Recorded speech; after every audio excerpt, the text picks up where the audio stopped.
Salamat ni Abner, Gina, Lucia, and Mateo. Ganon din, salamat at Jessie, salamat kay family. Salamat ni Dr. Eleanor, Esperanza Sigurdo and family. Salamat ang Jeffrey family. Ay panalangin, kapepan ang kaluwan ng Jose Odin Sigurdo, Artemio, Pedro, Estela, Laura Bell, Merly, Oliver, and alay ng Sarang Sigurdo family. Isang pasasalamat for Oleg Messi and the physician for yourself of the family and for also important and alay ni Norma Rafael. Isang pasasalamat and alay ng Responde family. Alay na namin sa Hollywood de Purificación, Mario, Yarte, Salvador, Ronaldo, Jenny, Yarte, Emerlita, and for also important foreigners, Pasat Kaluan ni Mark Lawrence, Alfonso, and Alenegas Alfonso family, Pasat kami sa Lumang Renea, Domingo, Elvira, Fred, Edgar, at Pasat Kaluan Aida, ni Alenzi, Pasat Kaluan, Arnett Gardisita, at Pasat Kaluan ni Rizado family. Mula sa katotohanan, patungo sa pagpapabubuhan. Ito po yung ating paparokay kapipresis ngayon si Alicia na linggo sa pag-iwang panahon. Walang mabang kapatid. Paano tayo magsimula sa pagliliwang na banal na misa? Huli po tayo magbigal sa isang karanasang pamilya sa ating lahat. Tapos lumaki ang pamilya sa ating diway. Ano ang una natin naiisip tungkol sa Diyos? Nasaan Diyos? Bakit niya ako nayaman masaktan? Kung mahal niya ako, bakit kailangan ko papasanin ang krus na ito? Mga kapatid, hindi masamang itanong ako na ito. Bahagi ko sa pagiging tao. Lalo na kapag ang krus ay hindi na lamang nakikita sa larawan, kundi mararanasan na mismo ng ating katawan. Pamilya, kabuhayan, relasyon, o pagtanda. Ngunit hindi ko mapasok ang isang napakalalim sa katotohanan ng ating pananampalataya. Hindi iligtas ng Diyos ang mundo mula sa malayo. Pinili niya pasukin mismo ang ating kalagayan. Sa katawan ni Jesus, naranasan niya ang pagtanggi, pagdurusa, pag-isa at kamatayan. Hindi dahil niyaman niya ang paghihirap, kundi dahil higit niya tayong minamahal. Ito ang tinatawag natin Mystery Pascual, ang pagpapakasakit, kamatayan, at muli sa buhay ni Kristo. Ito ang nasa puso ng ating pananampalataya at siyang pinagdiriwang at ginagawang buhay sa ating liturhiya, lalo na sa Eucharistia. Kaya ang krus ay hindi tanda na iniwan tayo ng Diyos. Ito ang tanda ng walang bahagi ng ating buhay na ayaw iyang pasukin. Kapag tayo iiyak, naroon siya. Kapag tayo nasasaktan, naroon siya. Kapag pinawala ng pag-asa, naroon pa rin siya. Ngunit hindi daw nagtatakot ang Mystery Pascual. Ang krus ay patungo sa pagkabuhay dahil nabuhay na muli si Kristo. Ang paghihirap ay hindi na kailangan maging huling salita ng ating buhay. Ang kamatayan ay hindi na ang wakas. May buhay na maaaring sumibol kahit mula sa gitna ng krus. Kaya habang nagahanda tayo ngayon ang banal na misa, dahil natin ang sarili natin krus. Hindi upang magpapawalin, hindi ko masakit, kundi upang ilagay ito sa kamay ni Kristo. At idalawin natin sa ating puso. Sa krus na pinapatan ko ngayon, kaya ko ba magtiwala na nanaro si Kristo? Ipinaro ko pangalisin ang aking paghihirap, kundi upang samahan ako at akayin tungo sa bagong buhay. Ang ating tagapag-iwan ay ating inawalang orapan ako na First Father Paul si Pilipino. Ating oras.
Espiritu Santo. Amen. Sumayin niyo ang Panginoon. Sumayin. Ang muli ng linggo at sama-sama tayo sumasamba. Nagpapasalamat at pupuri at humingi ng awa sa Diyos. Alam natin, madalas mas maingay ang mundo kaysa sa tinig ng Diyos. Mas madalas marinig natin ang hinaing kaysa ang bulong ng Panginoon. Ngayon, sa ating banal na misa, sana sa mapayapa na ang Diyos ng Diyos ay paramdam sa atin ng kanyang pag-ibig, sa kanyang salita at sa banal na umanyong ating tatanggapin. Kaya nga, sa linggo ito, ang pagdinilayan natin ay kapag may mga pagsubok o mga unos, saan nakatuon ang iyong puso? Doon ba sa takot? Doon ba sa bagyo? o tinitignan mo rin ang Panginoon. Ito ang mensahe sa atin ng mga pagbasa. Hanapin natin ang kanyang presensya. At dito mismo sa pagtitipon natin, tayo ay namudulog sa kanya. Dalang ating mga intensyon, dahil sa mga taong alam natin na nangailangan ng kapataran ng lakas, sa mga kaalam, kaibigan at kakilala natin. Dahil na sa mga taong lubos na pinagpihindaan ng loob, ang mga may sakit, ang mga nakaratay at ang mga kaibigan. Naipin natin silang pinapagawa. Tayo humingi ng tawag sa Diyos upang maging marapat tayo magdiwang ng sakramento ito. Inaamin ko sa mga pangalayan ng Diyos at sa inyong mga pilit na lumalang nagkasala sa isip, sa salita, sa gawa, at sa aking pagkukulang. Kaya sinasama ko sa kanyang Maria, sa lahat ng mga anghel ng mga banal, at sa iyong mga kapatid na pinagpalalaman sa Panginoon ating Diyos. Tawaan tayo ng makapangyarihang Diyos, patawarin sa ating kasalanan at patnubayan sa buhay na walang hanggan. Amen. Panginoon, kaawaan mo kami. Panginoon, kaawaan mo kami. Kristo, kaawaan mo kami. Kristo, kaawaan mo kami. Panginoon, kaawaan mo kami. Panginoon, kaawaan mo kami.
Manalangin tayo. Makapangyarihang Ama, lakas loob ka namin pinagawakan sa ngalan ng Amang Banal. Sa kalooban namin, ay panahanin mong lubos ang iyong Espiritu sa aming tumutugpo upang sa lupain pinangako kami makapasok. Sa pamamagitan ni Jesucristo kasama ng Espiritu Santo magpasawalang hanggan. Amen. Ang siyo, pakinggan natin mga pagbasa. Naranasan ni Elias ang Panginoon sa banayan na ng amin. At may lamang na kasama natin ang Diyos, maging sa mga tahimik at karaniwang karanasan. Pakinggan natin ang unang pagbasa. Pagbasa mula sa unang aklat sa mga hari.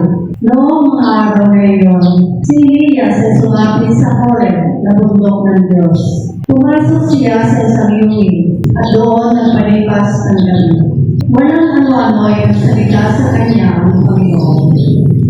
Lumabas ka at tumayo sa ibabaw ng bundok sa harapan ko. Pagkasabi nito ay dumaan ang Panginoon at umihip ang napakalakas na hangin. Sumabog ang bundok at nagkadurog-durog ang mga bato sa lakas ng hangin. Ngunit wala sa hangin ang Panginoon. Nang tumigil ang hangin ay lumindol. Ngunit wala sa lindol ang Panginoon. Pagkalipas ng lindol ay tumigil. Ngunit wala rin sa biglat ang Panginoon. Pagkalipas ng biglat, narinig niya, lumabas si Elias, pinagpa ng malaban ang kanyang mukha, at naghintay sa bunganga ng yungin. Ang salita ng Diyos. Salamat sa Diyos.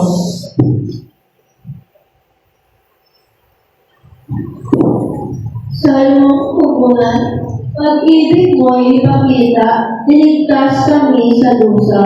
Pag-ibig mo'y ipakita, iligtas kami sa dusa. Aking narinig, magmula sa poon ang sinasalita. Sinasabi na ang mga lingkod niya'y magiging payapa. Kung magsisisi at di nababalik sa gawang masama, ang nagpaparaman sa pangalan niya, kanyang iniligtas.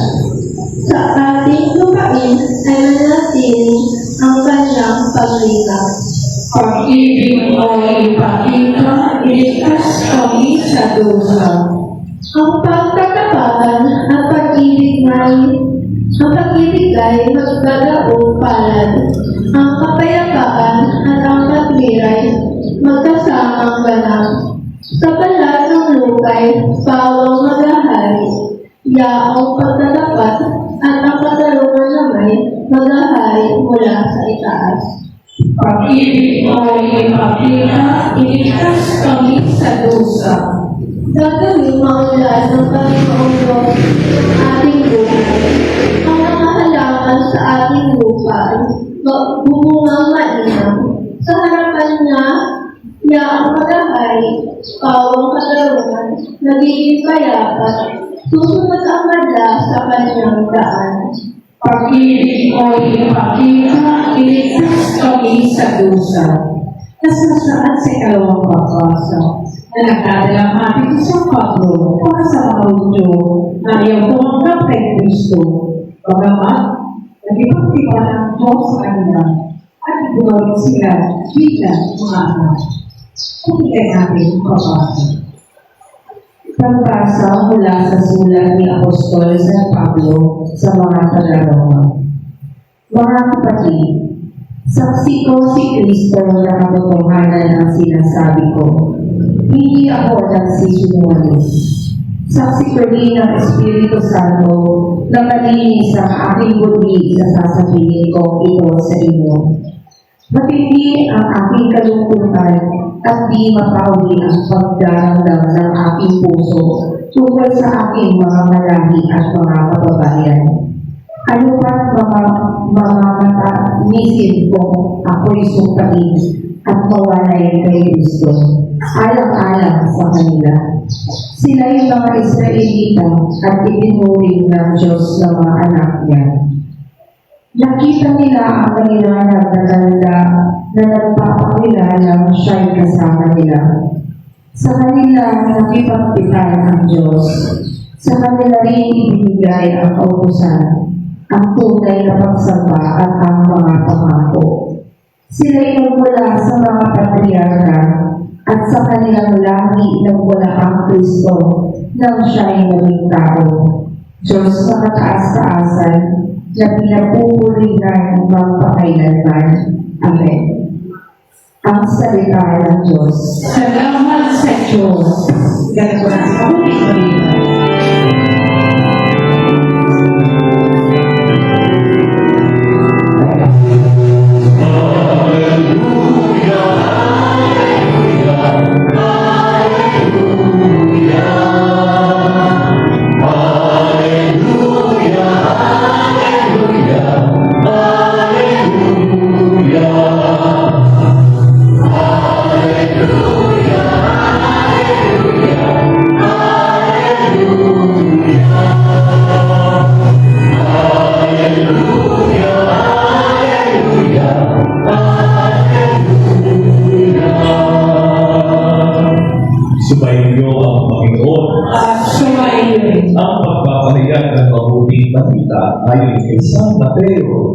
Papuri sa iyo, Panginoon. Noong panahon yun, matapos pakanin ang mga tao, agad pinasakay ni Jesus sa bangka ang kanyang mga alagad at pinauna sa kabilang bayo. Samantalang pinauuwi niya ang mga tao. Pagkagis ng mga ito, umahon siya sa burol upang manalangin. Nag-iisa siyang inabot doon ng gabi. Samantala, nasa laot ng loob ng bangka at sinasalpok ng mga alon at nagpasalungan sa kami. At nang madaling araw na isunod sa kanila si Jesus na naglalakad sa ibabaw ng tubig, kinilabutan sa takot ang mga alagad na makita nila may malakad sa ibabaw ng tubig. Multo! Sigaw nila.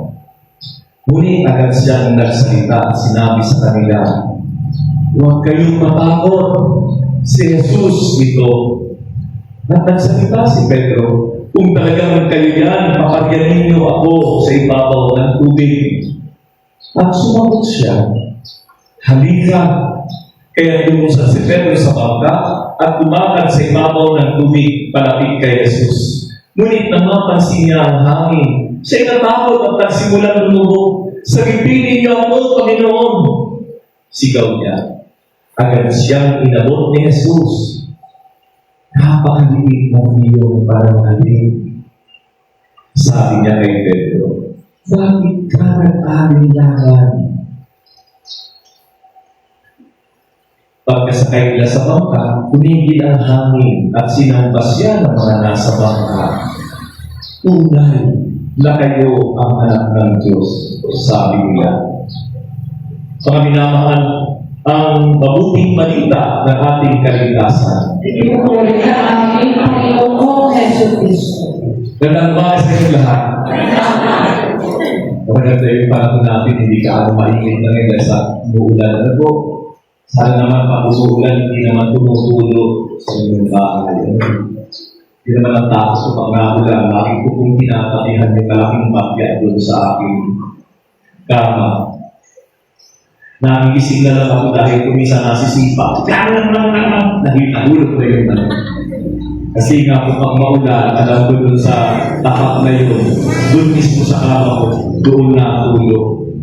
Pero kailangan natin ng patak ng ulan para malariwa ang mga natutuyot nating puso. Amen. Amen. Ngayon, pinitigan natin itong paglalarawan sa atin. Ito medyo malabo, pero kung pinigyan mo ito, medyo maganda ang picture. Kita niya, picture ni Peter na lumulubog. Pero ang pinag-uusapan ko o bagyo ay hindi lang po yung dala ng kalikasan, kundi yung bagyo sa kalooban natin. Di ba po, yung mga konsumsyon mo na halos ay magparalisa sa iyo, o mga tao o pagkaalala mo, ano mangyayari? May nararamdaman kayo, hindi mo masabi. Diba? O kaya may mga isinisiwalat sa iyo na nagpapabigat, pagkat alam mo pwedeng masira ang relasyon, pwedeng kung ano.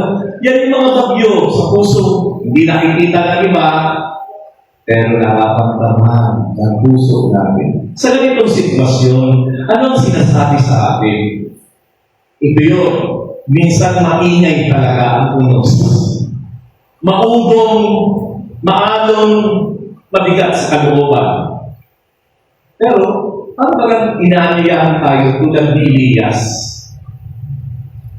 Damhin mo ang Diyos. Hindi lang sa lakas ng bagyo na nararanasan mo, kundi sa paghanap mo ng tahimik na pagkakataon para haplusin ka ng Diyos. Ano yun? Yung contrast mo, papakita natin. Bagamat ang kalooban mo, paano mo maramdaman at mahanap ang Diyos? Yun bang unos ang laging titignan? Hahanapin mo muna ang Diyos sa kapayapaan. Kaya nga po, alam niyo, isang magandang ugali yung napakabigat ng loob mo, ang hirap, hindi mo alam, nalilito ka, natatakot ka, naluluwa, manahimik ka sandali. At sa pagpupo na yun, marami, wala tayong kakayanan kung anong magandang salita Pero sapat na yung sinabi ni Pedro sa Panginoon. Ang maging dalangin natin ay, Panginoon, tulungan mo ako. Pero, wala kang i-explain. Hindi mo kailangan mag-explain kay Lord pagkat alam niya yung bagyong dinadanas natin. Pero, meron kayang tumawag sa Kanya, Panginoon, tulungan mo ako, na hinayaan niyang malunod ng kanyang sariling bagyo. Come to think of that, isipin ninyo, palagi ang Panginoon tumutugon, lalo na sa sandali na hindi mo alam kung saan ka kukuha ng lakas. Tanging sa Diyos lamang. Kaya ang taimtim na pananalangin mo sa panahon ng bagyo na dinudulog o kaya nilulunod ganito, sasabihin ko lang, Panginoon, maawa ka, tulungan mo ako. Yan yung unang aral natin. Maging sensitive sana tayo na humilala sa presensya ng Panginoon. Hanapin ang tahimik na presensya ng Diyos, lalo na kapag tayo ay dumadaan ng pagsulong. Pangalawa, kapag nakakaranas ka po ng bigat o hirap, huwag mong hayaan mamatay ang kabutihan sa iyong puso. Bisa magpapalo dahil sa may pinagdadaanan ka, ang sungit. Ito naman, naintindihan natin yung, bakit na tayo mo? Sabi mo, kapag ka naman ng mata, daan yung sakuhan. May mga ganun sitwasyon. Huwag sana raw mawala ang kabutihang loob kapag tayo ay may pinagdadaanan ng bagyo. Ang example natin ay si San Pablo. Ang bigat sa loob niya kaya, sama ng loob niya ng yung kanyang pinagdilikuran mga kababayan ay unti-unti, imbis na lumaki ay lumalayo pa sa Diyos. Pero, tingnan ninyo ang malasakit. Hindi siya pinanghinaan ng loob. Bagkus, naghanap pa siya ng paraan paano makita ng mga kababayan niya yung sincerity ng kanyang puso na sila'y dalhin sa Diyos. Ito yung goodness ni San Pablo na gusto natin na makuha din.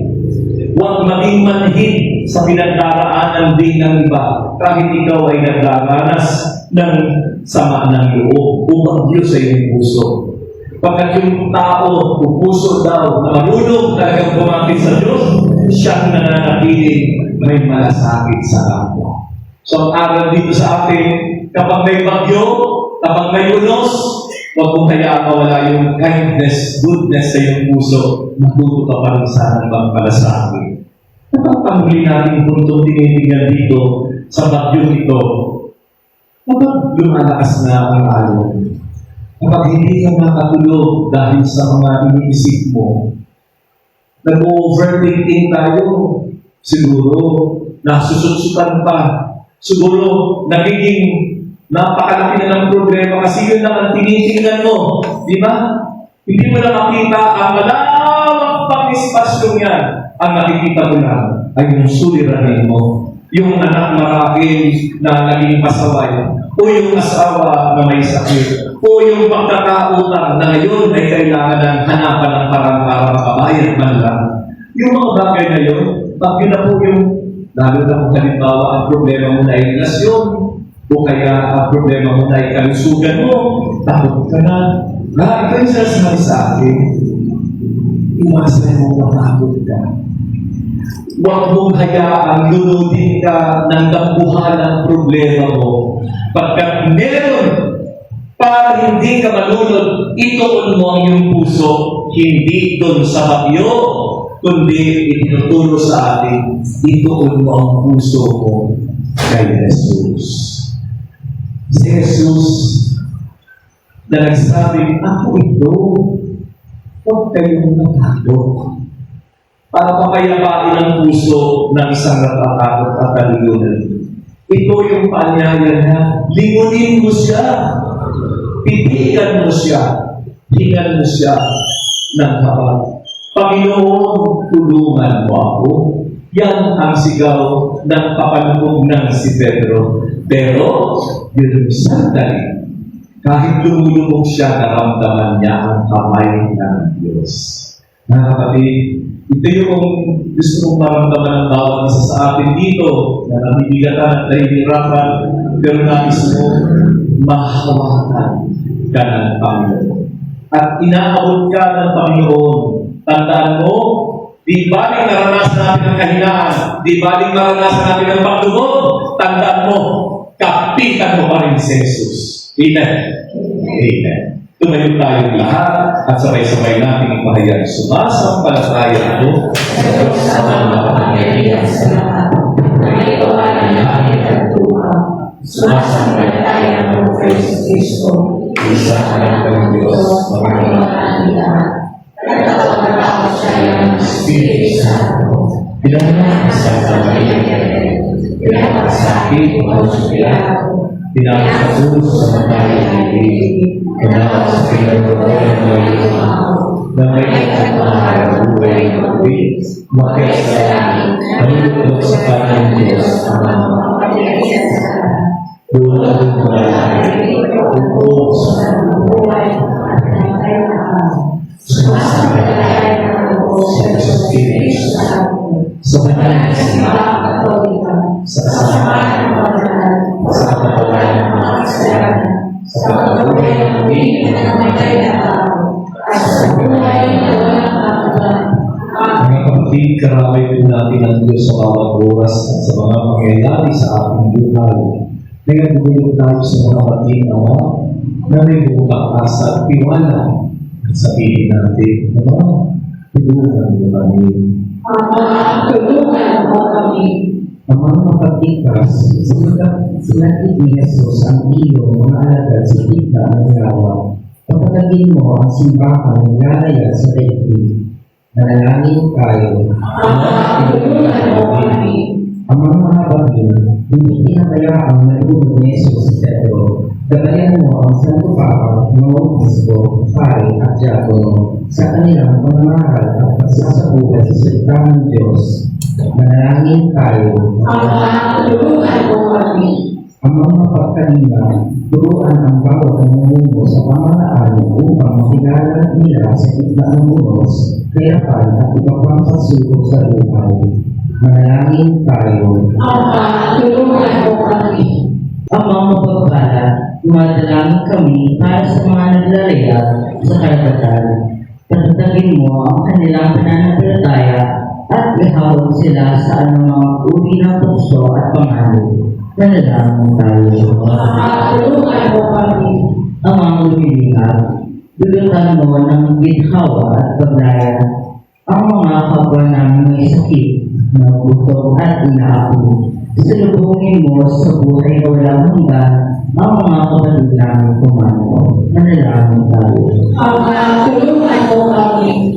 Dakilang Ama, sa gitna ng mga unos ng buhay, sa iyo kami kumakapit tulad ni Pedro sa ibig at tulungan kung maging tapat na tagasunod ng iyong anak. Sa ngalan ni Kristo, aming Panginoon. Amen.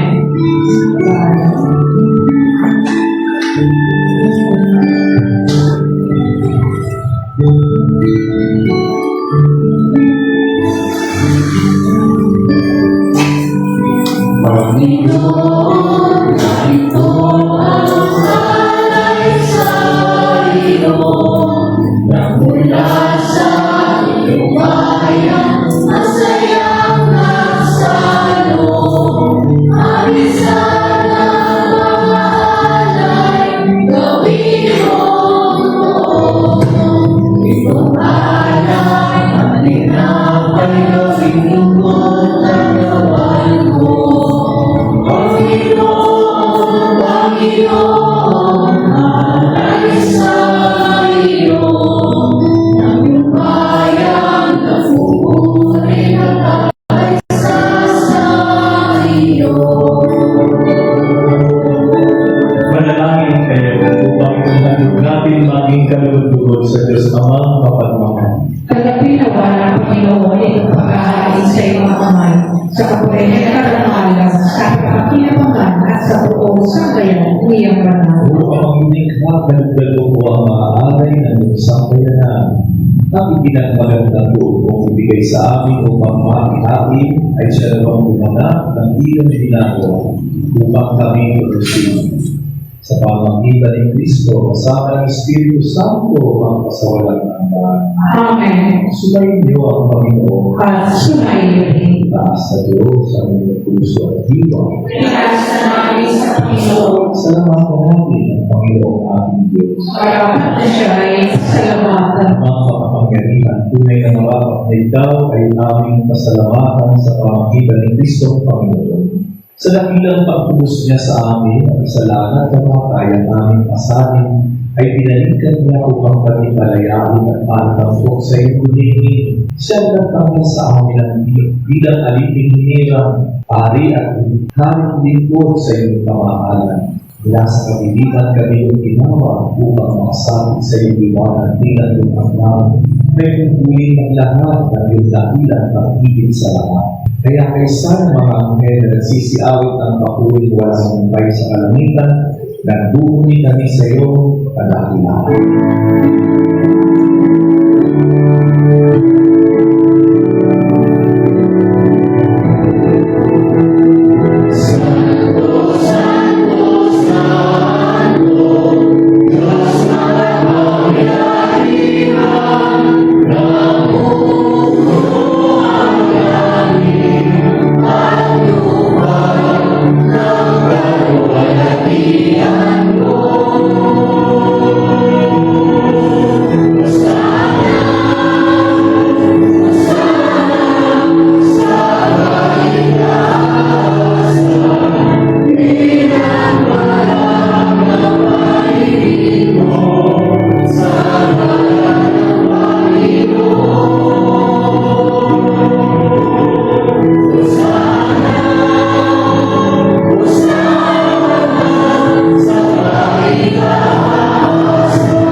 Sa pamamagitan ng Espiritu gawin mong banal ang mga kayo na maging itawan at dugo ng Panginoong Jesucristo.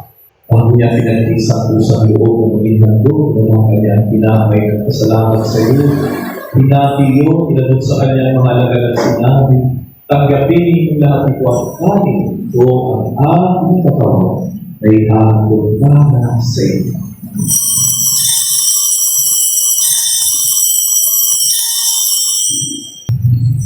Pagkatapos ng hapunan, nawakan niya ang kanis, nagpasalamat sa iyo at tuloy. Binigay yun sa kanyang mga lagal at sinabi, tanggapin niyo lahat ito ang kanis ng aking buo ng bago at walang hanggang sa inyo at sa lahat ng buo sa kapagpapatawad ng mga kasalanan. Gawin ito sa pag-alaalan sa akin.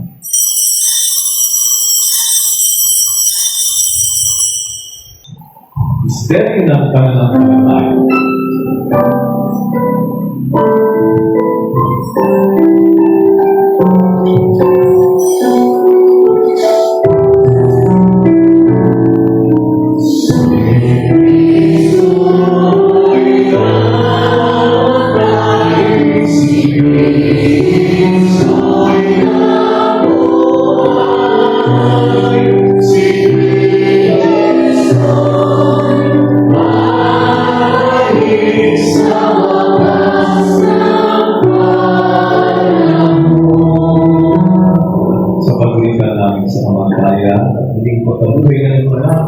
Alay namin sa iyo ang pinapay at bibigay buhay at talis sa kakagawa ng kaligtasan.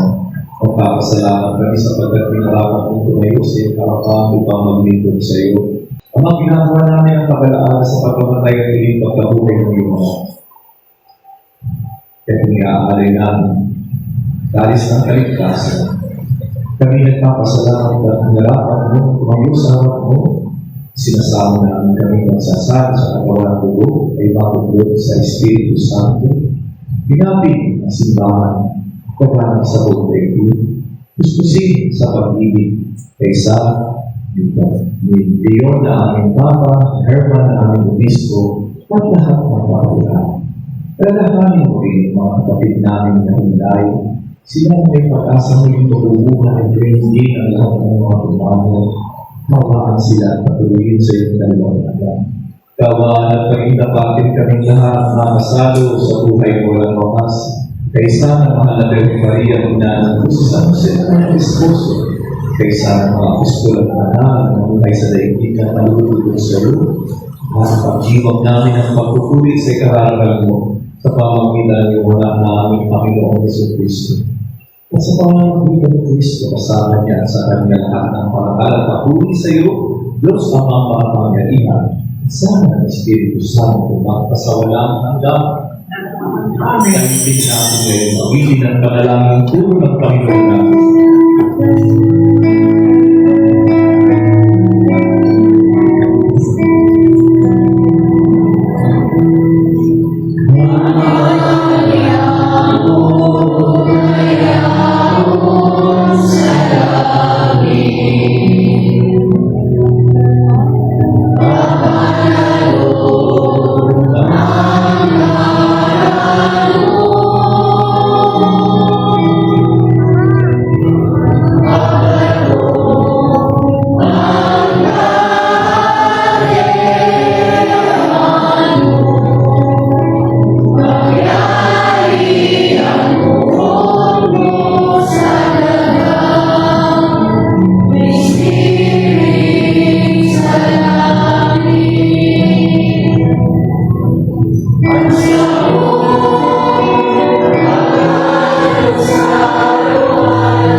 Pagkalooban ng kapayapaan sa araw-araw, dahil sa lahat ng kapahamakan sa mga kalagihintay namin, masayang pagbabalik ni Kristo ang aming Diyos.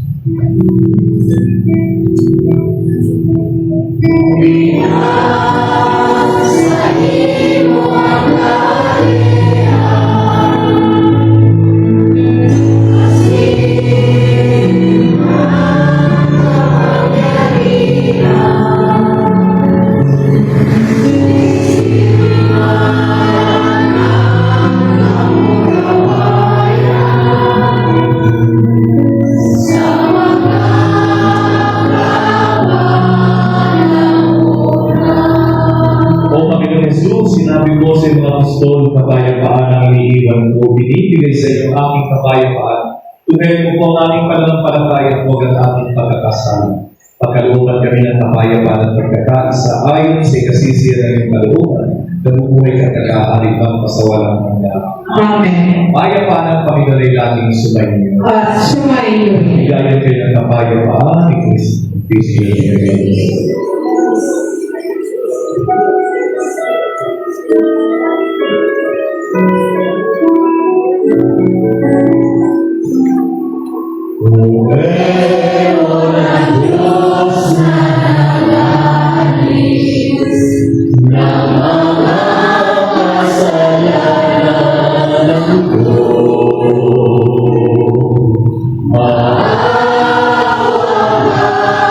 Sa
Kapapalad kayo natatanggap sa Kanya sa banal na anong ito. Panginoon, hindi ako nakapasama sa mapatuloy sa iyo. Ngunit ito sa naglaman lamang ay gagaling na ako.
Manalangin tayo. Ama naming mapagmahal, aming mapagpapalad. Ang pakikinabang namin sa piging labanan, naway magdulot ng kaligtasan at magtanghal sa amin sa lingin ng iyong katapatan. Sa pamamagitan ni Kristo kasama ng Espiritu Santo, magpasawalang hanggan. Amen. Sige, sandali, may worship formation po yung mga kasama sa ating catalyst for change sa ating mga recollection facilitators. Yan po ay sa Martes, alas 7, at alas 8:30. Sa Huwebes naman po ay meron tayong Bible study alas 6 hanggang alas 7. At kung sa piso sa simbahan para kay San Juan, nakain po tayo ng 12,787. Maraming salamat sa mga tulong ninyo. Palapakan natin ang mga patuloy tayo, ang ating pagpisa ay hindi natin pinilang para sayang ang lang magandang lalagyan. Ano po? Patuloy tayong nanalangin para magkaroon sigla sa ating pananampalataya. Sana kumustahin ninyo mga kasama natin pag nawawala sila, kumustahin ninyo at mapanangigilan ng kumusta. Di ba po? Ang mga taong pag hindi mo natin kumustahin, nangihina ang ito. Kumusta kayo? Pugilan kayo. Kasi kung minsan, yung pumilitaw at nadami ang nawawala, sabi ko ay mainit kasi po sa simbahan. Sabi ko kayo magkalala, mas mainit sa impyerno. Kaya okay lang yun na tayo lahat, tayo sama-sama mananalangin sa ating ginagawa para sa ayos ng simbahan.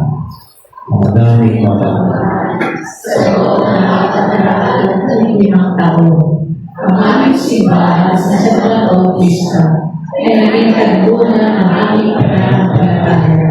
Sa limbawa ng aming patron, tulungan mo kami ituro si Kristo, hindi ang aming sarili, at sundan siya na may kababaang loob at katapatan. Sa panahon ito ng pagpapanibago, buksan mo ang aming puso, upang kami malakbay na magkakasama. Pagkakain ng oras at sa tanto, para sa pagkakayos ng aming simbahan, mula sa pinsanin hanggang sa lahat. Tandaan ang mas malalim na pagpapanibago ng aming pamayanan. Naway manatiling tahanan ng kapayapaan at panginahan ng mga pusong kabut ang ating simbahan. Habang sama-sama kayong tumutulong sa iyong paanyaya. Kaya aming dinadalangin sa Panginoon ni Kristo aming Panginoon. Amen. San Juan Bautista, Ipanalangin mo kami sumayin niyo ang Panginoon. at sumayin. Tulong ng ating banal na patron, kaawaan niya at pagpalaan kayo ng Diyos, Ama, Anak, at Espiritu Santo. Amen. Awit sa mahal natin.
Uli po ka ng mga sila.